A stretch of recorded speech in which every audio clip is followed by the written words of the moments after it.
ದೇಹಮಾನಿ ವೈಶ್ರವಣಃ ಮರುತಃ ಪ್ರಾಣಮಾನಿನಃ ಇಂದ್ರಾದ್ಯ ಇಂದ್ರಿಯಾತ್ಮಾನಃ ರುದ್ರೋಂತಃ ಕರ್ಣಾತ್ಮಕಃ ದ್ರವ್ಯೇಶ ಶಂಕರಃ ಪ್ರೋಕ್ತಃ ಕ್ರಿಯೇಶೋ ಗರುಡಃ ಸ್ಮೃತಃ ಕಾರಣೇಶಸ್ತಥಾ ಬ್ರಹ್ಮ ವಾಯುರಾಧಾರಪಸ್ಮೃತಃ ಕರ್ಮಾಭಿಮಾನಿ ಗರುಡಃ ಬ್ರಹ್ಮ ಜ್ಞಾನವಾನ್ ಪೂರ್ವತ್ ಪ್ರಜ್ಞಾ ಯೋಗ್ಯತಾ ಸ್ಯಾತ್ रमा ತದಭಿಮಾನಿನಿ. ಕೃಷ್ಣಾಯ ವಾಸುದೇವಾಯ ಹರೇ ಪರಮಾತ್ಮನೆ ಪ್ರಣತಕ್ಲೇಶನಾಶಾಯ ಗೋವಿಂದಾಯ ನಮೋ ನಮಃ.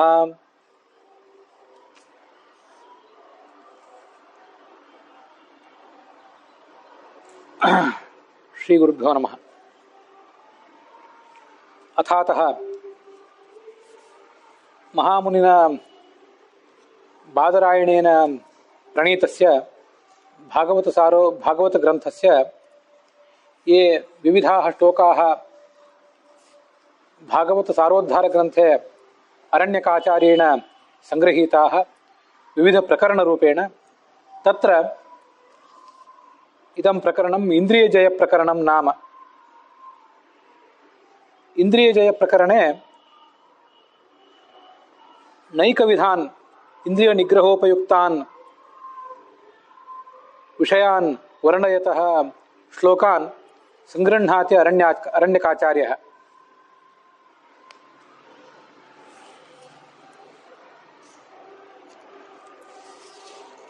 महन्निंदा वर्जनम् आत्मप्रशंसा वर्जनं च साधकस्य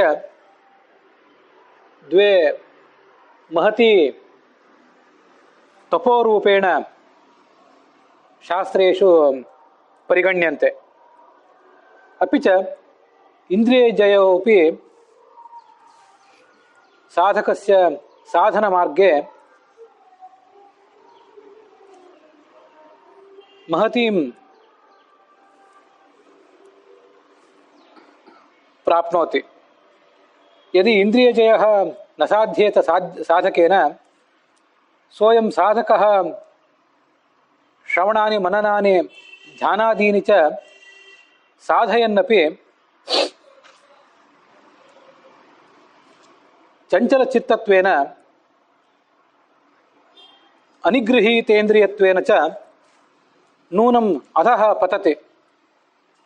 एवं च साधकम् अधः पतन्तं निवारयति अयम् इन्द्रियनिग्रहो नाम साधनप्रकारः. ವೇದವ್ಯಾಸರು ರಚನೆ ಮಾಡಿದ ಭಾಗವತ ಗ್ರಂಥದ ಕೆಲವು ಶ್ಲೋಕಗಳನ್ನು ಭಾಗವತ ಸಾರೋದ್ಧಾರದಲ್ಲಿ ಏನು ವಿಷ್ಣು ತೀರ್ಥಾಚಾರ್ಯರು ರಚನೆ ಮಾಡಿದ್ದಾರೆ. ಅದರಲ್ಲಿ ಇವತ್ತು ನಾವು ಇಂದ್ರಿಯ ಜಯ ಪ್ರಕರಣ ಅನ್ನುವಂಥ ಪ್ರಕರಣವನ್ನು ನೋಡಬೇಕು. ಈ ಹಿಂದೆ ಮಹನ್ನಿಂದ ವರ್ಜನ, ದೊಡ್ಡವರನ್ನು ನಿಂದನೆ ಮಾಡಬಾರ್ದು, ಆತ್ಮ ಪ್ರಶಂಸೆ ಮಾಡ್ಕೊಳ್ಬಾರ್ದು ಮೊದಲಾದ ಪ್ರಕರಣಗಳನ್ನು ನೋಡಿದ್ದೀವಿ. ಇದಕ್ಕೆಲ್ಲದಕ್ಕೂ ಮುಖ್ಯವಾಗಿ ಇಂದ್ರಿಯ ಜಯ ಅಂತ ಅನ್ನೋದು ಮುಖ್ಯ. 5 ಕರ್ಮೇಂದ್ರಿಯ, 5 ಜ್ಞಾನೇಂದ್ರಿಯ, 1 ಮನಸ್ಸು.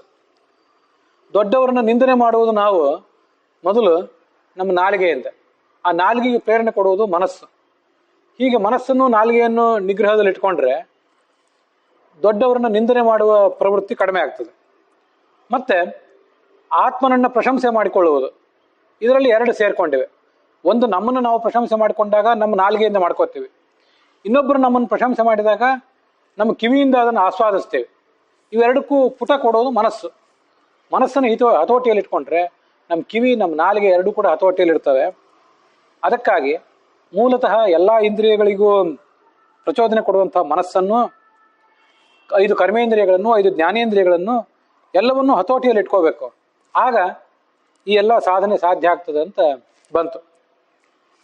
ಇಂದ್ರಿಯ ಜಯ ಪ್ರಕರಣ ಅಂತ ನಾವೇನು ನೋಡ್ತಾ ಇದ್ದೀವಿ, ಇವತ್ತಿನ ಮಂಗಲಾಚರಣದಲ್ಲಿ ಅದಕ್ಕೊಂದು ಇಂದ್ರಿಯಾಭಿಮಾನಿ ದೇವತೆಗಳ ಸ್ಥಾನ, ಇಂದ್ರಿಯ ನಿಗ್ರಹ ಸಾಧನದಲ್ಲಿ ಅವರು ನಮಗೆ ಮಾಡಬೇಕಾಗಿರುವಂತಹ ಆಶೀರ್ವಾದ, ಅದನ್ನೆಲ್ಲ ಗಮನ ಇಟ್ಕೊಂಡು ಆ ಶ್ಲೋಕಗಳನ್ನು ಹೇಳಿದೆ. ಯಾವಾಗಲೂ ಮಂಗಲಾಚರಣೆ ಪರಮಾತ್ಮ, ಲಕ್ಷ್ಮೀದೇವಿ, ಮುಖ್ಯ ಪ್ರಾಣ, ಉಳಿದ ದೇವತೆಗಳು ಈ ಥರ ಅವರೋಹಣ ಕ್ರಮದಲ್ಲಿ ಇರ್ತಿತ್ತು. ಇದು ಆರೋಹಣ ಕ್ರಮದಲ್ಲಿ ಇವತ್ತು ಮಂಗಲಾಚರಣೆ ಇತ್ತು. ಅದನ್ನು ಗಮನಿಸಿದ್ದೀರಿ. ದೇಹಮಾನಿ ವೈಶ್ರವಣ, ನಮ್ಮ ದೇಹಕ್ಕೆ ಅಭಿಮಾನಿ ಕುಬೇರ. ಕುಬೇರ ದುಡ್ಡಿಗೆ ಅಭಿಮಾನಿ ಅಂತ ಎಲ್ಲರಿಗೂ ಪ್ರಸಿದ್ಧಿ ಇದೆ. ಅದಲ್ಲ ಅಂತಲ್ಲ, ಅವನು ಸಂಪತ್ ನಮ್ಮ ದೇಹಕ್ಕೆ ಅಭಿಮಾನಿ, ಅದು ನಮಗೆ ಬೇಕಾಗಿರೋದಿಲ್ಲ. ಮರುತಃ ಪ್ರಾಣಮಾನಿನಃ, 49 ಜನ ಮರುತುಗಳೇನಿದ್ದಾರೆ ಅವರೆಲ್ಲರೂ ನಮ್ಮ ಇಂದ್ರಿಯಗಳಿಗೆ, ನಮ್ಮ ಪ್ರಾಣಗಳಿಗೆ ಅಭಿಮಾನಿಗಳು. ಪ್ರಾಣ ಅಪಾನ ವ್ಯಾನ ಉದಾನ ಸಮಾನ ಅನ್ನುವ ಪ್ರಾಣಗಳಿಗೆ ಅಭಿಮಾನಿಗಳು. ಇಂದ್ರಾದ್ಯಾಹ ಇಂದ್ರಿಯಾತ್ಮಾನಃ, ಇಂದ್ರ ಮೊದಲಾದ ದೇವತೆಗಳಿದ್ದಾರೆ, ಅವರು 11 ಇಂದ್ರಿಯದ ಅಭಿಮಾನಿಗಳು. ಇಂದ್ರ ಸ್ಥೂಲ ಮನಸ್ಸಿಗೆ ಮತ್ತೆ ಕೈಗೆ ಅಭಿಮಾನಿ, ಕಿವಿಗೆ ಈ ಚಂದ್ರ ಮತ್ತು ರೋಹಿಣಿಯರ ಅಭಿಮಾನಿಗಳು, ಮತ್ತೆ ಕಣ್ಣಿಗೆ ಸೂರ್ಯ ಅಭಿಮಾನಿ, ನಾಲಿಗೆಗೆ ವರುಣ ಅಭಿಮಾನಿ, ಪಾದಕ್ಕೆ ಜಯಂತ ಅಭಿಮಾನಿ, ಕೈಗೆ ಇಂದ್ರ ಮತ್ತು ದಕ್ಷ ಪ್ರಜಾಪತಿ ಇವರಿಬ್ಬರು ಅಭಿಮಾನಿಗಳು, ಉಪಸ್ಥೇಂದ್ರಿಯಕ್ಕೆ ಮನು ಮತ್ತೆ ಸ್ವಯಂ ರುದ್ರದೇವ ಇವರಿಬ್ಬರು ಅಭಿಮಾನಿಗಳು, ಮಲವಿಸರ್ಜನೇಂದ್ರಿಯಕ್ಕೆ ಮಿತ್ರ ದೇವತೆ ಅಭಿಮಾನಿ. ಹೀಗೆ ಇವರೆಲ್ಲ ಅದಕ್ಕೆ ಅಭಿಮಾನಿಗಳಾಗಿದ್ದಾರೆ. ಈ ಹಿಂದೆ ಎಲ್ಲ ಇಂದ್ರಿಯಾಭಿಮಾನಿ ದೇವತೆಗಳ ಬಗ್ಗೆ ನೋಡಿದ್ದೇವೆ. ಅದಕ್ಕೆ ಹೇಳಿದ್ದು ಇಂದ್ರಾದ್ಯಾಹ ಇಂದ್ರಿಯಾತ್ಮಾನಃ. ಇವರೆಲ್ಲರನ್ನು ನಿಯಂತ್ರಿಸುವಂಥವನು ರುದ್ರೋಂತಃಕರಣಾತ್ಮಕ. ರುದ್ರ ನಮ್ಮ ಮನಸ್ಸಿನ ಅಭಿಮಾನಿ. ದ್ರವ್ಯೇಶಿ ಶಂಕರ ಪ್ರೋಕ್ತಃ. ಅದಲ್ಲದೆ ನಮ್ಮ ಸುತ್ತಮುತ್ತ ಏನು ಪದಾರ್ಥಗಳಿವೆ, ದ್ರವ್ಯಗಳು, ಇದಕ್ಕೆಲ್ಲದಕ್ಕೂ ಒಡೆಯ ಶಂಕರ. ಕ್ರಿಯೇಶೋ ಗರುಡ ಸ್ಮೃತಃ. ಆ ಗರುಡನ ರುದ್ರನ ಸಮಾನನಾದಂಥ ಗರುಡ ನಮ್ಮ ಕ್ರಿಯೆಗಳಿಗೆ ಅಭಿಮಾನಿ. ಕಾರಣೇಶು ತಥಾ ಬ್ರಹ್ಮ. ಎಲ್ಲ ಈ ಕಾರಣಗಳು, ಕಾರ್ಯ ಕಾರಣ ಅಂತೆಲ್ಲ ಇರ್ತಿರ್ತಾವಲ್ಲ, ಅದರಲ್ಲಿ ಕಾರಣಗಳಿಗೆ ಅಭಿಮಾನಿ ಬ್ರಹ್ಮ. ವಾಯು ಆಧಾರಪಸ್ತತಃ. ನಮ್ಮ ಆಧಾರ ಅದಕ್ಕೇನಿದೆ, ಅದಕ್ಕೆ ವಿಶೇಷ ಇನ್ನೂ ಅರ್ಥಗಳಿವೆ, ಅದೀಗ ಬೇಡ. ಸ್ಥೂಲವಾಗಿ ಆಧಾರಗಳಿಗೆಲ್ಲ ವಾಯು ಅಭಿಮಾನಿ, ಅದಕ್ಕೆ ಒಡೆಯ ಅವನು. ಕರ್ಮಾಭಿಮಾನಿ ಗರುಡ ಬ್ರಹ್ಮ ಜ್ಞಾನಾಭಿಮಾನವಾನ್. ನಮ್ಮ ಮಾಡುವ ಕರ್ಮಗಳಿಗೆಲ್ಲ ಗರುಡ ಅಭಿಮಾನಿ. ಅಲ್ಲಿ ಕ್ರಿಯೇಶೋ ಗರುಡ ಸ್ಮೃತಃ ಅಂತ ಹಿಂದಿನ ಶ್ಲೋಕದಲ್ಲಿ ಬಂತು. ಬ್ರಹ್ಮ ಅದಕ್ಕೆ ಜ್ಞಾನಾಭಿಮಾನಿ. ಪೂರ್ವ ಪ್ರಜ್ಞಾ ಅಂದ್ರೆ ನಮ್ಮ ಯೋಗ್ಯತೆ, ಅದಕ್ಕೆ ಅಭಿಮಾನಿನಿ ಲಕ್ಷ್ಮೀದೇವಿ. ಸಂಪತ್ತಿಗೆ ವಿದ್ಯೆಗೆ ಅಭಿಮಾನಿ ದೇವತೆ ಅಷ್ಟೇ ಅಲ್ಲ, ನಮ್ಮ ಯೋಗ್ಯತೆಯನ್ನೇ ವ್ಯಕ್ತಗೊಳಿಸಬೇಕಾದವಳು ಸಾಧನೆ ಮೂಲಕ ಲಕ್ಷ್ಮೀದೇವಿ. ಪ್ರಮಾತದ ಅಭಿಮಾನಿನಿ ಅಂತ ಉಪನಿಷತ್ ಭಾಷ್ಯದಲ್ಲಿ ಬರುವಂಥ ಮಾತು. ಇದು ಎಲ್ಲ ದೇವತೆಗಳನ್ನ ಕೆಳಗಿನಿಂದ ಆರಂಭಿಸಿ ಮೇಲಿನ ಮಟ್ಟಕ್ಕೆ ಸ್ತೋತ್ರ ಮಾಡಿ ಆದ ಬಳಿಕ ಕೊನೆಗೆ ಕೃಷ್ಣಾಯ ವಾಸುದೇವಾಯ ಅಂತ ಭಗವಂತನನ್ನ ನಾವು ಸ್ತುತಿಸಿದ್ದೀವಿ. ಹೀಗೆ ಇವರೆಲ್ಲರನ್ನು ಸ್ತುತಿಸಿ ಮುಂದೆ ಇಂದ್ರಿಯ ಜಯ ಪ್ರಕರಣಕ್ಕೆ ನಾವು ಅದರ ಶ್ರವಣಕ್ಕೆ ಇಳಿಯೋಣ. ಸೌಭರಿ ಅನ್ನೋ ಋಷಿ ಬಗ್ಗೆ ನಮ್ಗೆ ಗೊತ್ತಿದೆ. ಹಿಂದೆ ಈಗಾಗಲೇ ಒಂದು ಶ್ಲೋಕ ಹಿಂದಿನ ಒಂದು ಪ್ರಕರಣದಲ್ಲಿ ಬಂದಿದೆ ಅದ್ರ ಬಗ್ಗೆ. ವೈರಾಗ್ಯ ಪ್ರಕರಣ ಇತ್ಯಾದಿ ಯಾವುದೋ ಒಂದು ಪ್ರಕರಣದಲ್ಲಿ ಅದು ಬಂದಿದೆ. ಅದರದೇ ಆ 9ನೇ ಸ್ಕಂದದ 7ನೇ ಅಧ್ಯಾಯದ್ದೇ 51ನೇ ಶ್ಲೋಕ ಒಂದು ಬಂದಾಗಿದೆ ಹಿಂದೆ. 52ನೇ ಶ್ಲೋಕ ಇಲ್ಲಿ ಬರ್ತಿರೋದು. ಸೌಭರಿ ಅಂತ ಋಷಿ ಋಗ್ವೇದದ ಅನೇಕ ಮಂತ್ರಗಳನ್ನು ಕಂಡುಕೊಂಡಂಥವನು. ಬಾಹ್ಯ ಜಗತ್ತಿನಲ್ಲಿ ನಾವಿದ್ರೆ ಮನಸ್ಸು ಚಂಚಲ ಆಗ್ತದೆ ಅಂತ ಆಲೋಚನೆ ಮಾಡಿ ಜಲಸ್ತಂಭನ ವಿದ್ಯೆಯಿಂದ ನೀರಿನೊಳಗೆ ಮುಳುಗಿರ್ತಿದ್ದ. ಅಲ್ಲಿ ಯಾರ್ದು ತೊಂದರೆ ಆಗಬಾರದು ಅಂತ ಅಲ್ಲಿ ಯೋಗ ಬಲದಿಂದ ಯಮುನಾ ನದಿಯ ಒಂದು ಮಡುವಿನಲ್ಲಿ ದೀರ್ಘಕಾಲ ತಪಸ್ಸು ಮಾಡ್ತಾ ಇದ್ದ. ಅಲ್ಲಿ ಅವನಿಗೊಂದು ಮೀನು ಕಂಡಿತ್ತು. ಅದು ಅನೇಕ ಹೆಣ್ಣು ಮೀನುಗಳು ಮತ್ತೆ ತನ್ನ ಸಂಸಾರ ಇದ್ರ ಜೊತೆಗೆ ಅದು ವಿಹಾರ ಮಾಡ್ತಾ ಇತ್ತು. ಸಕದಾಚಿದ್ ಉಪಾಸೀನಃ ಆತ್ಮಾಪನವಮಾತ್ಮನ ದದರ್ಶ ಬಹ್ವೃಚಾಮಾಚಾರ್ಯ ಮೀನಸಂಗ ಸಮುತ್ಥಿತಂ. ಬಹ್ವೃಚಾಮ್ ಆಚಾರ್ಯ, ಬರೇ ಋಗ್ವೇದ, ನಾವೆಲ್ಲ ಋಗ್ವೇದಗಳು ಯಜುರ್ವೇದಗಳು ಅಂತ ಇರ್ತಿರ್ತೇವೆ. ಋಗ್ವೇದಿಗಳು ಅಷ್ಟೇ. ನಾವು ಯಾರೂ ಋಗ್ವೇದಿಗಳಿಗೆ ಆಚಾರ್ಯರಲ್ಲ. ಯಾಕಂದ್ರೆ ವೇದ ಮಂತ್ರಗಳನ್ನು ಸರಿಯಾಗಿ ಉಚ್ಚಾರ ಮಾಡ್ಲಿಕ್ಕೂ ನಮಗೆ ಬರೋದಿಲ್ಲ. ಅರ್ಥ ಕಂಡು ಹಿಡ್ಕೊಳ್ಳೋದು ಆಮೇಲೆ ಆಯ್ತು. ವೇದ ಮಂತ್ರಗಳನ್ನೇ ಕಂಡು ಹಿಡಿಯೋದು ಇನ್ನೂ ಮುಂದಿಂದ ಆಯ್ತು. ಇವನು ಬಹ್ವೃಚಾಮ್ ಅಂದ್ರೆ ಬಹ್ವೃಚರು ಅಂದ್ರೆ ಋಗ್ವೇದಿಗಳು, ಅವರಿಗೆ ಆಚಾರ್ಯ ಇವನು. ಅಷ್ಟು ದೊಡ್ಡ ದೇವತೆ, ಅಂತ ದೊಡ್ಡ ಮುನಿ ಅವನು. ಯಮುನಾಂತರ್ಜಲೆ ಮಗ್ನಃ ತಪ್ಯಮಾನಃ ಪರಂ ತಪಃ ನಿರ್ವೃತಿಂ ಮೀನರಾಜಸ್ಯ ವೀಕ್ಷ ಮೈಥುನ ಧರ್ಮಿಣಃ. ಮೀನರಾಜನ ಸಂಸಾರವನ್ನ ಅವನು ನೋಡಿದ. ಜಾತಸ್ಪೃಹೋ ನೃಪಂ ವಿಪ್ರಹ. ಅವನಿಗೆ ಆಸೆ ಹುಟ್ಟಿತು, ನಾನೂ ಒಂದು ಸಂಸಾರ ಮಾಡಬೇಕು ಅಂತ. ಅವನು ಅಲ್ಲಿಂದ ಈ ಮಾಂಧಾತ ರಾಜನ ಬಳಿಗೆ ಬಂದ. ಮಾಂಧಾತ ರಾಜ ಅಂದ್ರೆ ಅವನು ದೊಡ್ಡ ವಂಶಸ್ಥನೇ. ಅವನಿಗೆ 50 ಜನ ಹೆಣ್ಮಕ್ಳಿದ್ರು. ನನಗೀಗ ಮದುವೆ ಆಗಬೇಕು ಅಂತ ಅಪೇಕ್ಷೆ ಬಂದಿದೆ, ನಿನ್ನ ಮಕ್ಕಳನ್ನ ಕೊಡು ಅಂತ ಇವನು ಕೇಳಿದೆ. ಹಿಂದೆ ಈಗಾಗಲೇ ಕಥೆ ಕೇಳಿದ್ದೀವಿ, ಇನ್ನೊಂದ್ಸರಿ ಹೇಳಿದೆ ಅಷ್ಟೆ. ನನ್ನ ಹೆಣ್ಮಕ್ಳು ಇರುವಲ್ಲಿಗೆ ನಿನ್ನನ್ನು ಕರ್ಕೊಂಡು ಹೋಗ್ತೀನಿ, ನಿನ್ನ ಯಾರು ನೋಡ್ತಾರೆ, ಯಾರು ಅಪೇಕ್ಷೆ ಪಡ್ತಾರೆ ಅವ್ರನ್ನ ನೀನು ಮದುವೆ ಮಾಡಿಕೊ ಅಂತ ಆ ರಾಜ ಹೇಳಿದೆ. ಈ ಸೌಭರಿ ಋಷಿ ಸುಂದರವಾದ ರೂಪವನ್ನು ತಾಳಿದ. ಮುನಿ ಪ್ರವೇಶಿತ ಕ್ಷತ್ರ ಕನ್ಯಾಂತಃಪುರ ವೃದ್ಧಿಮತ್ ವೃತಶ್ಚ ರಾಜಕನ್ಯಾಭಿ ಏಕ 50 ವರಹ. ಅವರೆಲ್ಲರೂ ಇವನನ್ನೇ ಸ್ವೀಕಾರ ಮಾಡಿಬಿಟ್ರು. ಸುರಸ್ತ್ರೀಣಾಮ ಅಪೀಪ್ಸಿತಂ, ದೇವತಾಸ್ತ್ರೀಯರು ಕೂಡ ಇವನನ್ನೇ ನೋಡಿ ಮೋಹ ಹೊಂದಿರಬೇಕು, ಆ ಥರದ ರೂಪ ತಗೊಂಡ್ಬಿಟ್ಟ. ಕಿಂಪುನರ್ ಮಾನುಷ ಸ್ತ್ರೀಣಾಮಿತಿ ವ್ಯವಸ್ಥಿತ ಪ್ರಭು. ಅವನೇನಾಗಿದ್ದ ಅಂದ್ರೆ ವಿಚಿಂತ್ಯ ಅಪ್ರಿಯ ಸ್ತ್ರೀಣಾಂ, ಮೂಲತಃ ಅವನ ಶರೀರ ಮುದುಕಾಗಿದ್ದಾದ್ರಿಂದ ಸ್ತ್ರೀಯರಿಗೆ ಅದೇನು ಮೆಚ್ಚುಗೆ ಆಗುವಂಥ ಶರೀರ ಆಗಿರಲಿಲ್ಲ. ಜರಢ ಅಥವಾ ಜರಢ ಆ ಶಬ್ದನೇ ಹಣ್ಣು ಮುದುಕ, ವಿಕಾರವಾದ ರೂಪ ಇದ್ದ ಮುದುಕ ಅನ್ನೋದನ್ನು ತೋರಿಸ್ತದೆ. ಒಲಿ ಫಲಿತಃ, ಮೈಯೆಲ್ಲ ಸುಕ್ಕು, ತಲೆ ನೆರೆತು ಹೋಗಿದೆ, ಬಿಳಿ ಕೂದಲು. ಏಜತ್ಕಃ ಇತ್ಯಹಂ, ನಡುಗ್ತಾ ಇದ್ದಾನೆ, ಸರಿಯಾಗಿ ನಡಿಲಿಕ್ಕೆ ಬರ್ತಿಲ್ಲ ಅಂಥ ಮನುಷ್ಯ. ಆದರೆ ಬೇಕಾಷ್ಟು ತಪಸ್ಸಿತ್ತು, ತಪಸ್ಸಿನ ಶಕ್ತಿ ಇತ್ತು. ಸುಂದರವಾದ ರೂಪವನ್ನು ತಾಳ್ತೀನಿ, ದೇವತಾ ಸ್ತ್ರೀಯರೇ ನಾನು ನೋಡಿ ಮೋಹ ಹೊಂದಬೇಕು, ಈ ಮನುಷ್ಯ ಸ್ತ್ರೀಯರು ಯಾವ ಲೆಕ್ಕ ಅಂತ ಆಲೋಚನೆ ಮಾಡಿದ, ರೂಪ ತಗೊಂಡ್ಬಿಟ್ಟ. ತಾಸಾಂ ಕಲಿರಭೂತ್, 50 ಜನ ಹೆಣ್ಮಕ್ಳಲ್ಲಿ ದೊಡ್ಡ ಜಗಳ, ನಾನು ಇವನ್ ಮದುವೆ ಆಗ್ತೇನೆ ಅಂತ. ಮಮಾನುರೂಪೋ ನಾಯಂವಹ, ನನಗೇ ಇವನು ಅನುರೂಪ, ನೀವು ಯಾರು ಇವನನ್ನ ಮದುವೆ ಮಾಡ್ಕೋಬೇಡಿ ಅಂತ ಪ್ರತಿಯೊಬ್ಬರು ಹೇಳಲಿಕ್ಕೆ ಶುರು ಮಾಡಿದರು. ಸಹ ಬಫೃಚಃ ತಾಭಿಃ ವಾರಣೀಯ ಶ್ರಿಯ ವಿರಾಜತ್ ಪರಿಚ್ಛದೇಶು ಗೃಹೇಶು ನಾನಾ ಉಪವನ ಅಮಲಾಂಭ ಪ್ರಸೂನ ಸೌಗಂಧಿಕಾನನೇಶು. ಎಲ್ಲರನ್ನೂ ಮದುವೆ ಆದ. ತಪಸ್ಸಿನ ಶಕ್ತಿಗೆ ಏನು ಅಸಾಧ್ಯಾಧ್ಯ ಏನಿದೆ. ಅದರಿಂದ ದೊಡ್ಡದೊಂದು ಪ್ರದೇಶದಲ್ಲಿ 50 ಅರಮನೆಗಳನ್ನೇ ಕಟ್ಟಿದ. ಅಲ್ಲಿ ಅವರಿಗೆಲ್ಲರಿಗೂ ಬೇಕಾದ ರೀತಿಯಾದಂಥ ಸಂಸಾರದ ಸುಖವನ್ನು ಕೊಟ್ಟ. ಅದೆಲ್ಲ ಆದ ಮೇಲೆ ಒಂದ್ಸರಿ ಕೂತ್ಕೊಂಡಿದ್ದ. ಮೀನವನ್ನು ನೋಡಿದ್ನಲ್ಲ, ಮೀನನ್ನು ನೋಡಿ ನನಗೂ ಸಂಸಾರಿ ಆಗಬೇಕು ಅಂತ ಅಪೇಕ್ಷೆ ಬಂತಲ್ಲ, ನನ್ನ ಗತಿ ಏನಾಯಿತು? ಅಹೋ ಇಮಂ ಪಶ್ಯತ ಮೇ ವಿನಾಶಂ, ನೋಡ್ರಿ ನನ್ನ ವಿನಾಶ ನೋಡ್ರಿ, ನಾ ಹಾಳಾಗಿ ಬಿದ್ನಲ್ಲ ಇದು ನೋಡ್ರಿ ಅಂತ ಹೇಳ್ಕೊಂಡ. ತಪಸ್ವಿನಃ ಸಂಚರಿತವ್ರತಸ್ಯ ಅಂತರ್ಜಲೆ ವಾರಿಚರ ಪ್ರಸಂಗಾತ್ ಪ್ರಸ್ರಾವಿತಂ ಬ್ರಹ್ಮ ಚಿರಂ ಧೃತಂ ಯತ್. ಹಿಂದೆ ಈ ಶ್ಲೋಕ ಎಲ್ಲ ಬಂದಾಗಿದೆ.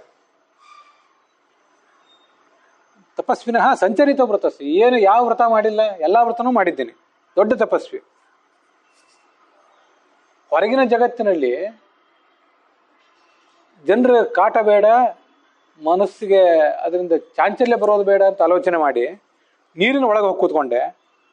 ಅಲ್ಲಿಯೂ ಈ ಮೀನಿನ ಸಹವಾಸ, ಮೀನಿನ ಸಂಸಾರವನ್ನು ನೋಡಿ ನನ್ನ ಮನಸ್ಸು ಚಂಚಲ ಆಯಿತು. ಅಹೋ ಇಮಂ ಪಶ್ಯತ ಮೇ ವಿನಾಶಂ, ನನ್ನ ವಿನಾಶ ಆಯ್ತಲ್ಲ, ಇದನ್ನೆಲ್ಲ ನೀವು ನೋಡ್ರಿ ಅಂತ ಎಲ್ಲರಿಗೂ ಹೇಳಿದೆ. ಪ್ರಸ್ರಾವಿತಂ ಬ್ರಹ್ಮ ಚಿರಂ ಧೃತಂ ಯತ್, ನನ್ನ ತಪಶಕ್ತಿ ಸೋರಿ ಹೋಯ್ತಲ್ಲ, ಎಷ್ಟು ವರ್ಷ ಕಾಲ ತಪಶಕ್ತಿ ಸಂಗ್ರಹಿತ ಆಗಿತ್ತು, ಅದೆಲ್ಲ ಸೋರಿ ಹೋಯ್ತಲ್ಲ. ಇದು ಮನುಷ್ಯ ಜಾರಿ ಬೀಳೋ ದೊಡ್ಡದಲ್ಲ, ಇವನು ಜಾರಿ ಬಿದ್ದಿದ್ದ. ಆದರೆ ಇವನು ಅಧರ್ಮ ಏನು ಮಾಡಲಿಲ್ಲ, ಇದನ್ನು ಗಮನಿಸ್ಬೇಕು. ಎಲ್ಲರನ್ನೂ ಮದುವೆ ಮಾಡ್ಕೊಂಡಿದ್ದ, ಅವನೇನು ವ್ಯಭಿಚಾರ ಮಾಡಲಿಲ್ಲ, ಎಲ್ಲರನ್ನೂ ಮದುವೆ ಮಾಡ್ಕೊಂಡಿದ್ದ. ಗೃಹಸ್ಥ ಧರ್ಮಕ್ಕೆ ಅನುಸಾರವಾಗಿಯೇ ಸುಖ ಕಂಡ. ಆದ್ರಿಂದ ಅವನು ಮಾಡಿದ್ದು ಅನೈತಿಕ ಕೆಲಸ, ಅಧಾರ್ಮಿಕ ಕೆಲಸ ಅಲ್ಲ, ಆದರೆ ಸಾಧನೆಗೆ ಹಿನ್ನಡೆ ಆಯ್ತಷ್ಟೆ. ಆದರೆ ಅವನು ಅದನ್ನು ವಿನಾಶ ಅಂತ ಆಲೋಚನೆ ಮಾಡಿದ. ಇದು ನಾವು ಕಲಿಬೇಕಾಗಿರೋ ಪಾಠ. ಅನೈತಿಕ ಕೆಲಸ ಮಾಡಿರಲಿಲ್ಲ, ಅಧಾರ್ಮಿಕ ಆಗಿರಲಿಲ್ಲ, ಸಾಧನೆಗೆ ಹಿನ್ನಡಿತೆ ಆಯಿತು, ಅದರಿಂದ ಇದು ನಾನು ವಿನಾಶ ಅಂತ ಹೇಳ್ಕೊಂಡ ಅವನು. ನಾ ಹಾಳಾದೆ, ಅಯ್ಯೋ ಹಾಳಾದೆ, ಎಲ್ಲರೂ ನೋಡ್ರಿ ಅಂತ ಹೇಳಿದೆ. ನಾವು ಅನೈತಿಕ ಕೆಲಸ ಮಾಡಿಯೂ, ವ್ಯಭಿಚಾರ ಮಾಡಿಯೂ ಕೂಡ, ಮಾಡಬಾರ್ದನ್ನು ಮಾಡಿಯೂ ಕೂಡ, ಮಾಡಬೇಕಾದನ್ನು ಬಿಟ್ಟು ಕೂಡ ಹಾಳಾದ್ವಿ ಅಂತ ಅನ್ಕೊಳ್ಳೋದೇ ಇಲ್ಲ. ಇದು ನಾವು ಆ ದೊಡ್ಡವರಿಂದ ಕಲಿಬೇಕಾದ ಪಾಠ. ದೊಡ್ಡವರು ಬೀಳ್ತಾರೆ, ಬೇಗನೆ ಹೇಳ್ತಾರೆ. ನಾವೊಮ್ಮೆ ಬಿದ್ದರೆ ಬೀಳ್ಲಿಕ್ಕೆ ಬಹಳ ಸಮಯ, ಏಳ್ಲಿಕ್ಕೆ ಬಹಳ ಸಮಯ ತಗೋತೀವಿ. ಇದನ್ನು ನಾವು ಕಲಿಬೇಕಾದ್ದು.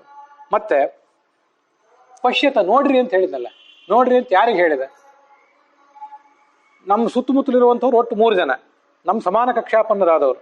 ಅವನು ಒಬ್ಬ ಋಷಿ, ಅವನಿಗೆ ಸಮಾನರಾದವರು ಕೆಲವರು, ಮೇಲಿರುವ ದೇವತೆಗಳು ಕೆಲವರು, ಕೆಳಗಿರುವ ಕ್ಷುಲ್ಲಕರು ನಮ್ಮಂಥವ್ರು ಕೆಲವರು. 3 ಜನರಿಗೂ ಹೇಳಿದ ಅಂತ ತಿಳ್ಕೊಬಹುದು, ಏನು ಅಡ್ಡಿ ಇಲ್ಲ.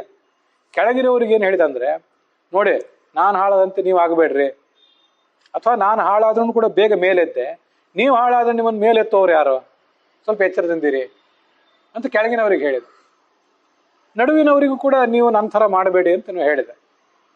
ಕೆಳಗಿನವರಿಗಂತೂ ಸ್ಪಷ್ಟವಾದ ಎಚ್ಚರಿಕೆ ಅದು ನಮ್ಮಂಥವ್ರಿಗೆ.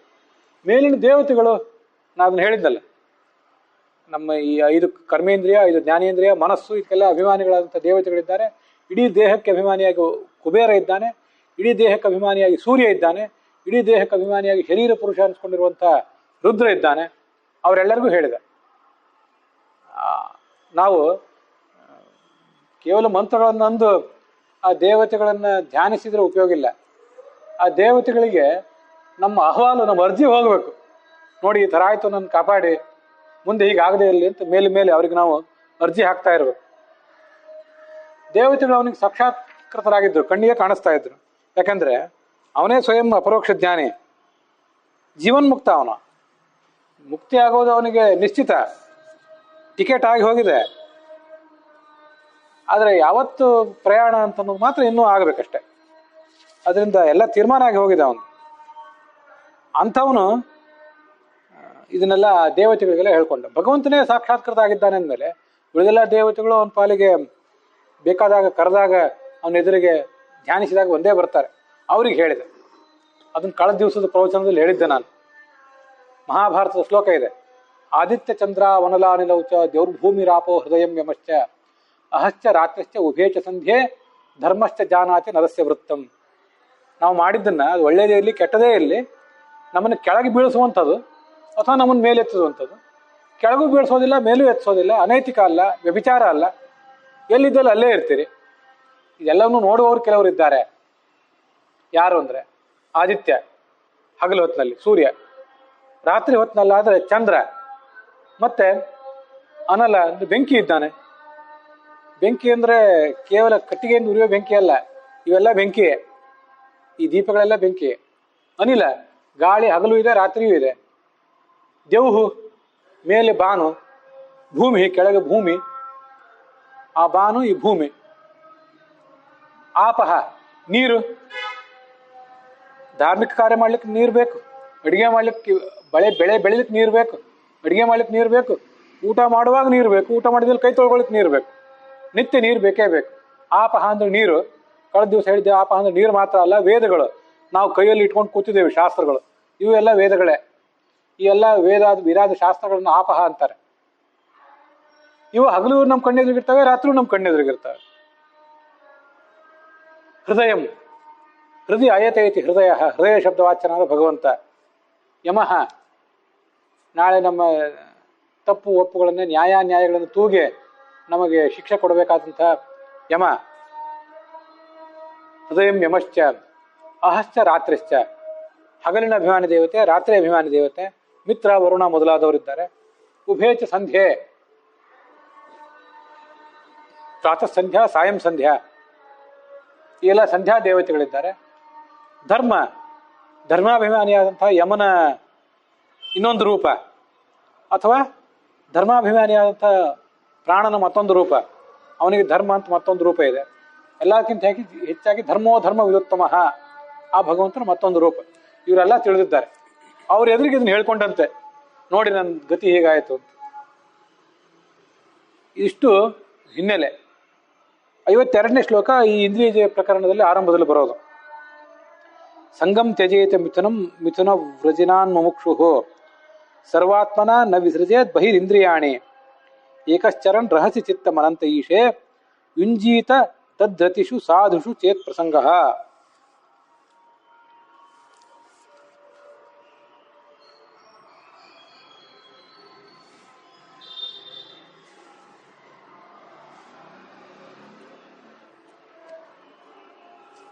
ಮಿಥುನ ವ್ರಜನಾನ್ ಮುಮುಕ್ಷು, ಹೇಗೆ ಸಾಧಕನಾದವನು ಹೇಗೆ ಬದುಕಬೇಕು ಅದನ್ನೆಲ್ಲ ತಿಳಿಸ್ತಾರೆ. ಈ ಗೃಹಸ್ಥನಾದವನು ಹೇಗೆ ಬದುಕಬೇಕು, ಗೃಹಸ್ಥನ ಅಲ್ಲದೇ ಇದ್ದವನು ಹೇಗೆ ಬದುಕಬೇಕು ಅದೆಲ್ಲವನ್ನು ಕೂಡ ಈ ಶ್ಲೋಕದಲ್ಲಿ ತಿಳಿಸ್ತಾರೆ. ಗೃಹಸ್ಥರು ಅಲ್ಲದೇ ಇದ್ದವರು ಅವರಿಗೆ ಮೊದಲು ಏನು ಸಂದೇಶ ಈ ಶ್ಲೋಕದಿಂದ ಅದನ್ನು ನೋಡೋಣ. ಗೃಹಸ್ಥರು ಅಲ್ಲದೇ ಇದ್ದವರು ಬಹಳ ಎಚ್ಚರಿಕೆಯಿಂದ ಇರಬೇಕು. ಈಗ ಈ ಜನ್ಮದಲ್ಲಿ ಗೃಹಸ್ಥರಲ್ಲದೆ ಇದ್ದವರು ಸನ್ಯಾಸಿಗಳಾದವರು, ಮತ್ತು ವಾನಪ್ರಸ್ಥಕ್ಕೆ ಈಗ ಅವಕಾಶ ಇಲ್ಲ, ಮತ್ತು ಗೃಹಸ್ಥಾಶ್ರಮವನ್ನು ಇನ್ನೂ ಪ್ರವೇಶ ಮಾಡದೇ ಇರುವಂಥ ಬ್ರಹ್ಮಚಾರಿಗಳು, ಇವರೆಲ್ಲರೂ ಕೂಡ ಎಚ್ಚರಿಕೆಯಿಂದ ಇರಬೇಕಂತೆ. ಏನು ಎಚ್ಚರಿಕೆಯಿಂದ ಇರಬೇಕು ಅಂದರೆ, ಸ್ತ್ರೀ ಪುರುಷರ ಆ ಒಂದು ವಿಹಾರವನ್ನು ಯಾವತ್ತೂ ಕೂಡ ನೋಡಬಾರದು. ಗಂಡು ಹೆಣ್ಣು, ಮನುಷ್ಯ ಗಂಡು ಹೆಣ್ಣು ಅಲ್ಲ, ಪ್ರಾಣಿಗಳ ಮಿಥುನವನ್ನು ಕೂಡ ನೋಡಬಾರದು. ಅದು ಆಗಿದ್ದ ಅವನಿಗೆ, ಆ ಸೌಭರಿ ಋಷಿಗೆ ಆಗಿದ್ದದು. ಅವನು ಬಿದ್ದವನು ಮತ್ತೆ ಮೇಲೆದ್ದ ವಿಷಯ ಬೇರೆ, ಏಳಲಿಕ್ಕೆ ಆಗದೆ ಇರುವಂತೆ ನಾವು ಬಿದ್ದರೆ. 11ನೇ ಸ್ಕಂದದಲ್ಲಿ ಕೃಷ್ಣ ಉದ್ಧವನಿಗೆ ಅದನ್ನು ಹೇಳ್ತಾನೆ.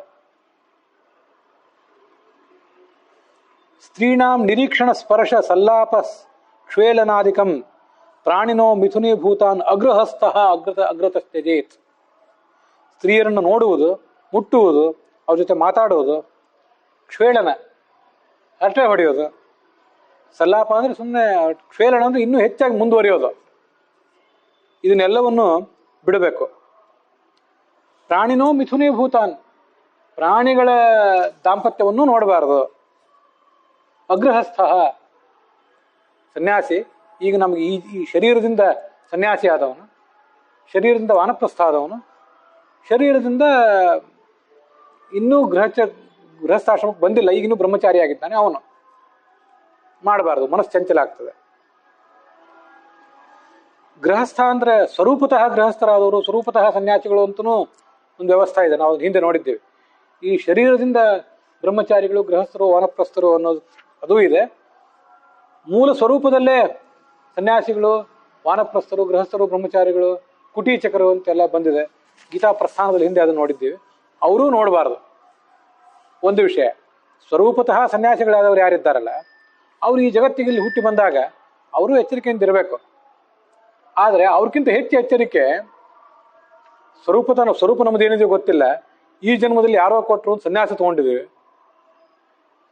ಸ್ವರೂಪ ನಮ್ಮದೇನಿದೆ ಗೊತ್ತಿಲ್ಲ, ಸನ್ಯಾಸ ಕೊಟ್ಟರು ತೊಗೊಂಡೆವು. ಸ್ವರೂಪ ನಮ್ಮದೇನಿದೆ ಗೊತ್ತಿಲ್ಲ, ಈಗಿನ್ನೂ ಬ್ರಹ್ಮಚಾರಿಗಳಾಗಿದ್ದೇವೆ, ಮುಂದೆ ಗೃಹಸ್ಥಾಶ್ರಮ ಪ್ರವೇಶ ಮಾಡಬೇಕಾಗಿದೆ.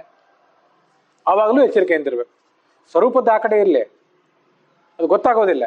ಈಗ ನೀವು ಯಾವ ಆಶ್ರಮದಲ್ಲಿ ಇದ್ದೀರಿ ತಕ್ಕಂತೆ ನಡಿಬೇಕಲ್ಲ. ಬ್ರಹ್ಮಚಾರಿ ಆದರೆ ಬ್ರಹ್ಮಚಾರಿ ಅಂತೆ, ಗೃಹಸ್ಥನಾದ ಗೃಹಸ್ಥನಂತೆ. ವಾನಪ್ರಸ್ಥಾಶ್ರಮಕ್ಕೆ ಕಾಡಿಗೆ ಹೋಗಿ ಇರುವುದಕ್ಕೆ ಕಲಿಯುಗದಲ್ಲಿ ಸಮ್ಮತಿ ಇಲ್ಲ, ಸನ್ಯಾಸಕ್ಕೆ ಅನುಮತಿ ಇದೆ. ಆದರೆ ಸನ್ಯಾಸಿಯು ಕೂಡ ಇಷ್ಟು ಎಚ್ಚರಿಕೆಯಿಂದಿರಬೇಕು ಅಂತ ಶಾಸ್ತ್ರ ಹೇಳಿದೆ. ಕೃಷ್ಣ ಅದನ್ನು ಉದ್ಧವನಿಗೆ ಹೇಳಿದ್ದಾನೆ. ಅದನ್ನ ನಾವು ಈ ಸಂದರ್ಭದಲ್ಲಿ ನೆನಪು ಮಾಡ್ಕೊಳ್ಬೇಕು.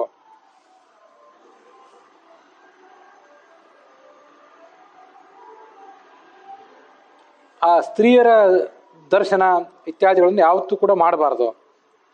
ಸಂಘವನ್ನೇ ತ್ಯಜಿಸಬೇಕು. ಇಂದ್ರಿಯಗಳನ್ನು ಹೊರಗೆ ಹೋಗ್ಲಿಕ್ಕೆ ಬಿಡಬಾರ್ದು. ನ ವಿಸರ್ಜೇತ್ ಬಹಿ ಇಂದ್ರಿಯಾಣಿ. ಇಂದ್ರಿಯಗಳ ಕೆಲಸ ಹೇಗೆ ಅಂದರೆ ಹೊರಗೆ ಹೋಗೋದೇ ಅವ್ರ ಕೆಲಸ. ಪರಾಂಚಿ ಖಾನಿ, ಬಹಿರ್ಮುಖವಾಗಿರುವುದೇ ಇಂದ್ರಿಯಗಳ ಸ್ವಭಾವ, ಉಪನಿಷತ್ತು ಹೇಳ್ತದೆ. ಅದನ್ನು ಹಿಡಿದಿಡಬೇಕಾದ್ದೇ ನಮ್ಮ ಕೆಲಸ. ಒಳಗೆ ಸೆಳೆದಿಟ್ಕೊಳ್ಬೇಕು. ಏಕಾಂತದಲ್ಲಿ ತಪಸ್ಸು ಮಾಡ್ತಾ ಇರಬೇಕು. ಆದರೆ ಯಾವತ್ತೂ ಮನುಷ್ಯನಿಗೆ ಪೂರ್ಣವಾಗಿ ಏಕಾಂತದಲ್ಲಿ ಬದುಕಲಿಕ್ಕೆ ಆಗೋದಿಲ್ಲ. ಅದಕ್ಕೆ ಅವನು ತನ್ನ ಸಾಧನೆಗೆ ಪೂರಕವಾಗಿ ಯಾರಿದ್ದಾರೆ ಅಂಥವರ ಸಹವಾಸ, ಸಂಘ ಅದರಲ್ಲಿರಬೇಕು. ಅದು ನಮ್ಮ ಸಾಧನೆಯನ್ನು ಹಾಳು ಮಾಡಲಿಕ್ಕೆ ಬಿಡಬಾರ್ದು. ಯಾರ್ಯಾರ್ದು ಸಂಘ ಮಾಡಬಾರ್ದು. ಅದು ಹಿಂದೆ ಹೇಳಿದ್ದೆ. ಅದನ್ನು ನಮ್ಮ ಸಾಧನೆಗೆ ಪೂರಕ ಆಗುವುದಿದ್ರೆ, ಒಬ್ಬ ಯಾರೋ ಸ್ತ್ರೀ ನಮ್ಮ ಹತ್ರ ಬಂದರೆ, ಯಾವುದೇ ದುಷ್ಟ ಉದ್ದೇಶದಿಂದಲ್ಲ, ಯಾವುದೋ ಒಬ್ಬ ಪುರುಷ ಇನ್ನೊಬ್ಬ ಸ್ತ್ರೀ ಹತ್ರ ಹೋದರೆ ದುಷ್ಟ ಉದ್ದೇಶದಿಂದಲ್ಲ, ಶ್ರವಣ ಮನನ ಧ್ಯಾನ ಅನ್ನುವಂಥ ಸಾಧನೆಯ ಉದ್ದೇಶಕ್ಕಾಗಿ ಹೋದರೆ ಅದು ದೋಷಕರ ಅಲ್ಲ. ಯಥಾಯೋಗ್ಯಂ ಗುಣಾಯವ ಆಚಾರ್ಯರು ಭಾಗವತ ತಾತ್ಪರ್ಯದಲ್ಲಿ ಹೇಳ್ತಾರೆ. ಅದರಿಂದ ಲಾಭವೇ ಇದೆ. ದೋಷಕರು ದುಷ್ಟ ಜಂತುಷು. ನಿಮ್ಮ ಮನಸ್ಸಿನಲ್ಲಿ ಹುಳುಕಿತ್ತು, ಅವ್ರ ಮನಸ್ಸಿನಲ್ಲಿ ಹುಳುಕಿತ್ತು ಅಂದರೆ, ನಿಮ್ಮ ಮನಸ್ಸಿನಲ್ಲಿ ಹುಳುಕಿತ್ತು ಅವ್ರ ಮನಸ್ಸಿನಲ್ಲಿ ಇಲ್ಲದೇ ಇದ್ದಾಗಲೂ ಪರಸ್ಪರ ಹಾನಿ ಆಗ್ತದೆ. ಇಬ್ಬರು ಮನಸ್ಸಿನಲ್ಲಿ ಹುಳುಕಿದ್ದು ಬಿಟ್ಟರೆ ಹೆಚ್ಚು ಹಾನಿ ಆಗ್ತದೆ. ಅವ್ರು ಎಚ್ಚರಿಕೆಯಿಂದ ಇರಬೇಕು ಅಂಥದ್ದು ಆ ಶಾಸ್ತ್ರ ನಮಗೆ ಎಚ್ಚರಿಸಿದೆ. ಏಕಾಂಗಿಯಾಗಿ ಇರಬೇಕು. ಏಕಾಂಗಿಯಾಗಿರೋದು ಅಷ್ಟು ಸುಲಭ ಅಲ್ಲ. ಮಾಡುವುದಾದ್ರೆ ಈ ರೀತಿಯಾಗಿ ಸಾಧನೆ ಮಾಡಬೇಕು. ಅಥಾಪಿನೋ ವಿಷಜ್ಯೇತ ಸ್ತ್ರೀಷು ಸ್ತ್ರೈಣೇಶು ಚಾರ್ಥವಿತ್ ವಿಷಯೇಂದ್ರಿಯ ಸಂಯೋಗಾತ್ ಮನಃ ಕ್ಷುಭ್ಯತೆ ನಾಣ್ಯದ ಅಂತ ಕೆಲವು ಭಾಗವತದಲ್ಲೇ ಬಂದಿರುವಂತಹ ಶ್ಲೋಕಗಳನ್ನು, ಇವು 11ನೇ ಸ್ಕಂದದ 26ನೇ ಅಧ್ಯಾಯದ 22ನೇ ಶ್ಲೋಕದಲ್ಲಿ ಬಂದಿರುವಂಥವನ್ನ ಇಲ್ಲಿ ವಿಷ್ಣು ತೀರ್ಥರು ಈ ಭಾಗದಲ್ಲಿ ವ್ಯಾಖ್ಯಾನದಲ್ಲಿ ಹೇಳಿದ್ದಾರೆ. ಅವುಗಳನ್ನು ಕೂಡ ನಾವು ಒಂದಿಷ್ಟು ಇಲ್ಲಿ ನೋಡಬೇಕು. ಅರ್ಥವಿತ್, ಯಾವುದು ನಮಗೀಗ ಬೇಕಾಗಿದೆ, ನಮ್ಮ ಕೆಲಸ ಏನು ಅಂತ ಅನ್ನೋದನ್ನು ಮನುಷ್ಯ ಆಲೋಚನೆ ಮಾಡಬೇಕು. ಆಲೋಚನೆ ಮಾಡಿ ಯಾರ ಜೊತೆ ನಾವು ಸಹವಾಸ ಮಾಡಬೇಕು, ಯಾರ ಜೊತೆ ಮಾಡಬಾರ್ದು ಅಂತ ಅನ್ನೋದನ್ನು ತಿಳ್ಕೊಳ್ಬೇಕು. ಸ್ತ್ರೀಶು, ಸ್ತ್ರೀಯರ ಜೊತೆ ಕೆಲಸ ಇಲ್ಲದೆ ಹೋದರೆ, ಅಧ್ಯಾತ್ಮದ ಕೆಲಸ ಧರ್ಮದ ಕೆಲಸ ಇಲ್ಲದೆ ಹೋದರೆ ಅವರಿಂದ ದೂರ ಇರಬೇಕು. ಸ್ತ್ರೈಣೇಶು, ಸ್ತ್ರೀಯರಿಂದ ದೂರ ಇರೋದು ಅಷ್ಟೇ ಅಲ್ಲ, ಸ್ತ್ರೀ ಲಂಪಟರು ಯಾರು ಇರ್ತಾರಲ್ಲ ಅವರಿಂದಲೂ ದೂರ ಇರಬೇಕು. ಅರ್ಥವಿತ್, ಇದ್ರ ಬಗ್ಗೆ ಅಷ್ಟು ಎಚ್ಚರಿಕೆಯಿಂದ ಇರಬೇಕು ಅವನು. ವಿಷಯೇಂದ್ರಿಯ ಸಂಯೋಗಾತ್, ಯಾವತ್ತು ಮನಸ್ಸು ಅಂತ ಅನ್ನೋದು ಪ್ರಕ್ಷುಬ್ಧ ಆಗ್ತದೆ. ಯಾವಾಗಂದ್ರೆ ಮನಸ್ಸಿಗೂ ಇಂದ್ರಿಯಕ್ಕೂ ಆ ವಸ್ತುವಿಗೂ ಸಂಯೋಗ ಆದಾಗ. ಅಗ್ನಿಕುಂಭ ಸಮಾನಾರಿ ಘೃತಕುಂಭ ಸಮಃಪುಮಾನ್, ಘೃತಕುಂಭ ಸಮಾನಾರಿ ಅಗ್ನಿಕುಂಡ ಸಮಃಪುಮಾನ್ ಅಂತ 2 ಶ್ಲೋಕ ಇವೆ. ಸ್ತ್ರೀ ಪುರುಷ ಇಬ್ಬರೂ ಕೂಡ ಬೆಂಕಿ ತುಂಬಿದ ಒಂದು ಕೊಡ ಇದ್ದಂತೆ, ಬೆಂಕಿಯ ಕುಂಡ ಇದ್ದಂತೆ. ಇಬ್ಬರೂ ಕೂಡ ತುಪ್ಪ ತುಂಬಿದ ಕೊಡ ಇದ್ದಂತೆ. ಇವನ ಪಾಲಿಗೆ ಅವಳು ಬೆಂಕಿಯ ಅಗ್ನಿಕುಂಡ, ಅವನ ಪಾಲಿಗೆ ಇವನು, ಅವಳ ಪಾಲಿಗೆ ಇವನು ಬೆಂಕಿ ಕುಂಡ. ಇಬ್ರು ಹಾಗೇನೆ, ಕೇವಲ ಸಂಪರ್ಕದಿಂದಲೇ, ದೂರದ ಸಂಪರ್ಕ ದರ್ಶನದಿಂದಲೇ ತುಪ್ಪದ ಕೊಡ ಕರಗಿ ಹೋಗ್ತದೆ. ಅದ್ರ ಬಗ್ಗೆ ಎಚ್ಚರಿಕೆಯಿಂದ ಇರಬೇಕು. ವಿಷಯೇಂದ್ರಿಯ ಸಂಯೋಗಾತ್ ಮನಃ ಕ್ಷುಭ್ಯತಿ ಸರ್ವದಾ, ಮನಃ ಕ್ಷುಭ್ಯತಿ ನಾಣ್ಯಧ. ಅವನು ಹೇಗಿರಬೇಕು, ಸಾಧಕನಾದವನು ಹೇಗಿರಬೇಕು? ಗುರುಕುಲದಲ್ಲಿ ಅವನು ವಾಸ ಮಾಡುವಾಗ, ಗುರುಕುಲದಲ್ಲಿ ಗುರುಪತ್ನಿಯರು, ಅವರ ಮಕ್ಕಳು, ಅವರಿಂದ ಸೇವಾ ಮಾಡಿಸ್ಕೊಳ್ಳುವಾಗ ಎಚ್ಚರಿಕೆಯಿಂದ ಇರಬೇಕು. ದೇಹಕ್ಕೆ ಸ್ಪರ್ಶ, ಎಣ್ಣೆ ಹಚ್ಕೊಂಡು ಸ್ನಾನ ಮಾಡಿಸ್ಕೊಳ್ಳೋದು ಇಂಥದ್ರಲ್ಲಿ ಯಾವುದ್ರಲ್ಲಿ ಕೂಡ ತೊಡಗಬಾರದು. ನನ್ನ ಅಗ್ನಿ ಪ್ರಮದ ನಾಮ ಘೃತಕುಂಭ ಪುಮಾನ್ಯತಃ. ನಾನು ಈಗ ಮೊದಲು ಹೇಳಿದ ಶ್ಲೋಕ ಯಾವುದೋ ಸುಭಾಷಿತದ್ದು, ಇದಿಲ್ಲೇ ಭಾಗವತದಲ್ಲೇ ಬಂದಿದ್ದು, ಈಗ ಹೇಳ್ತಿದ್ದೇನೆ. ಸುತಾಮಪಿ ರಥೋ ಜಹ್ಯಾತ್ ಅನ್ಯದ ಯಾವತ್ತರ್ಥಕೃತ. ಶಿಷ್ಟಾಚಾರ ಹೇಗೆ, ನಾವು ಪಾಲಿಸಬೇಕಾದಂಥ ನಿಯಮಗಳು ಎಷ್ಟು ಕಠೋರ ಇವೆ ಅಂದರೆ, ಗೃಹಸ್ಥ ತನ್ನ ಮಗಳ ಜೊತೆ ಕೂಡ ಏಕಾಂತದಲ್ಲಿ ಇರಬಾರದು. ಗೃಹಸ್ಥನು ಅವರಿಗಂಥ ನಿಯಮಗಳಿದೆ. ಅನ್ಯದ ಯಾವದರ್ಥಕೃತ. ಆದರೆ ಯಾವುದೋ ಪ್ರಸಂಗದಲ್ಲಿ ಪರಸ್ಪರ ತಂಗಿ, ಅಕ್ಕ, ಸಹೋದರ ಮತ್ತು ಮಕ್ಕಳು, ತಾಯಿಯ ಸಮಾನ ಕಕ್ಷಾಪನ್ನರಾದವರು, ತಾಯಿ ಸಮಾನರಾದವರು ಅವ್ರ ಜೊತೆ ಇರುವಂಥ ಪ್ರಸಂಗ ಬರ್ತಿರ್ತದೆ. ಆದರೆ ಯಾವ ಪ್ರಸಂಗದಲ್ಲೂ ಕೂಡ ಅಂಥ ಒಂದು ಎಚ್ಚರ ಇರಬೇಕು. ಮಾತ್ರ ಸ್ವಸ್ರ ದುಹಿತ್ರಾವ ನಜೈಕಾಸನೋ ಭವೇತ್ ಬಲವಾನ್ ಇಂದ್ರಿಯ ಗ್ರಾಮ ವಿದ್ವಾಂಸಮಪಿ ಕರ್ಷತೆ. ಇದು ಭಾಗವತದಲ್ಲಿ 9ನೇ ಸ್ಕಂದದಲ್ಲಿ ಬರುವಂಥ ಇನ್ನೊಂದು ಶ್ಲೋಕ. ಪ್ರಾಯ ಯಯಾತಿ ಹೇಳುವಂಥ ಶ್ಲೋಕ ಅದು ಒಂದು ಅದ್ಭುತವಾದ ಶ್ಲೋಕನೇ. ನಾವು ಎಷ್ಟು ಕಠೋರವಾಗಿ ಬದುಕಬೇಕು, ಎಷ್ಟು ಶಿಸ್ತನ್ನು ನಾವು ಪಾಲಿಸಬೇಕು ಅಂತ ಅನ್ನೋದನ್ನು ಅದು ಹೇಳ್ತದೆ. ಈ ಮಾತನ್ನು ಹೇಳಿದವನು ಯಾರಂದ್ರೆ ಯಯಾತಿ ತಾನು ಮೊದಲು ಮದುವೆ ಆದವಳು ಶುಕ್ರಾಚಾರ್ಯನ ಮಗಳು ದೇವಯಾನಿ, ಆಮೇಲೆ ಮದುವೆ ಆದವಳು ಶರ್ಮಿಷ್ಠ, ರಾಕ್ಷಸರಾಜ ವೃಷಪರ್ವನ ಮಗಳು. ಅವರಿಬ್ಬರ ಜೊತೆ ಬೇಕಾಷ್ಟು ಸುಖ ಪಟ್ಟು ಕೊನೆಗೆ ಹೇಳಿದಂಥ ಮಾತಿದು. ಇದರಲ್ಲೇನೂ ಸುಖ ಇಲ್ಲ ಅಂತ ಹೇಳಿದ ಮಾತು. ಏನದು? ಮಾತ್ರ ಸ್ವಸ್ತ್ರ ದುಹಿತ್ರಾವ ನೈಕಶಯ್ಯಾಸನೋ ಭವೇತ್ ನ ವಿವಿಕ್ತಾಸನೋ ಭವೇತ್. ತಾಯಿ ಜೊತೆಗೂ ಸಹೋದರಿ ಜೊತೆಗೂ ಮಗಳ ಜೊತೆಗೂ ಏಕಾಂತದಲ್ಲಿ ಒಂದೇ ಆಸನದಲ್ಲಿ ಕೂತ್ಕೊಳ್ಬಾರದು. ಏಕಾಂತದಲ್ಲಿ ಮಾತ್ರ ಅಲ್ಲ, ಬಹಿರಂಗದಲ್ಲೂ ಯಾವಾಗಲೂ ಆ ಒಂದು ಶಿಸ್ತನ್ನ ಪಾಲಿಸಬೇಕು. ಯಾಕೆಂದ್ರೆ ಇಂದ್ರಿಯಗಳು ಬಹಳ ಬಲಿಷ್ಠ. ದೊಡ್ಡ ದೊಡ್ಡ ವಿದ್ವಾಂಸರನ್ನು ಸೆಳೆದು ಕೆಳಗೆ ಬೀಳಿಸ್ತವೆ. ಬಹಳ ಎಚ್ಚರಿಕೆಯಿಂದಿರಬೇಕು. ಒಂದು ವಯಸ್ಸಿನ ಬಳಿಕ ಮಗಳನ್ನು ಕೂಡ ಆ ರೀತಿಯಾಗಿ ನೋಡಿಕೊಳ್ಬೇಕು. ಯಯಾತಿ ಹೇಳಿದ ಮಾತು.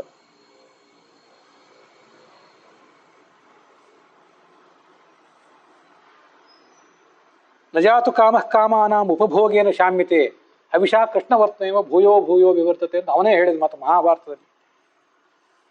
ಕಾಮ ನಮ್ಮ ಅಪೇಕ್ಷೆ ಏನಿದೆಯಲ್ಲ, ಯಾವುದೇ ವಸ್ತುಗಳ ಬಗ್ಗೆ ಆಗ್ಬೋದು, ಸ್ತ್ರೀ ಬಗ್ಗೆ ಆಗ್ಬೋದು, ಸ್ತ್ರೀಗೆ ಪುರುಷನ ಬಗ್ಗೆ ಆಗ್ಬೋದು, ಸುಖ ಪಟ್ಟು ಒಂದು ಬಾರಿ ಇದನ್ನೆಲ್ಲ ಮುಗಿಸಿ ಶಾಂತ ಆಗಿಬಿಡ್ತೀನಿ ಅಂತ ಆಲೋಚನೆ ಮಾಡಿದ್ರೆ ಅದು ಬಗೆಹರಿಯೋದಲ್ಲ. ತುಪ್ಪ ಹಾಕಿದಷ್ಟು ಅಗ್ನಿ ಉರಿತಾನೇ ಹೋಗ್ತದೆ. ಅಗ್ನಿಯನ್ನು ಶಾಂತ ಮಾಡಬೇಕಾದ್ರೆ ಒಂದೇ ಉಪಾಯ, ತುಪ್ಪ ಹಾಕೋದನ್ನು ನಿಲ್ಲಿಸ್ಬೇಕು. ಹಾಗೆ ನಮ್ಮ ಕಾಮಕ್ಕೆ ನಾವು ಮತ್ತಷ್ಟು ವಿಷಯಗಳನ್ನು ಪೂರೈಸ್ತಾ ಇದ್ರೆ ಮುಂದುವರಿತಾನೆ ಹೋಗ್ತದೆ. ಆ ಕಾಮ ನಿಲುಗಡೆ ಕಾಣೋದೇ ಇಲ್ಲ ಅಂತ ಮಹಾಭಾರತದಲ್ಲಿ ಬಂದಂಥ ಮಾತನ್ನು ಕೂಡ ಈ ಸಂದರ್ಭದಲ್ಲಿ ನೆನಪು ಮಾಡಿಕೊಂಡೆ. ಇಂದ್ರಿಯಗಳು ಬಹಳ ಬಲಿಷ್ಠ ಇರ್ತವೆ. ಅವುಗಳನ್ನು ಒಳಗೆ ಸೆಳೆದುಕೊಂಡು ಅವು ಅನ್ಯಾಯ ಅನೀತಿಯ ಮಾರ್ಗವನ್ನು ಹಿಡಿಯದಂತೆ ಅವುಗಳನ್ನು ನಿಗ್ರಹಿಸಬೇಕು ಅಂತ ಹೇಳ್ತಾನೆ.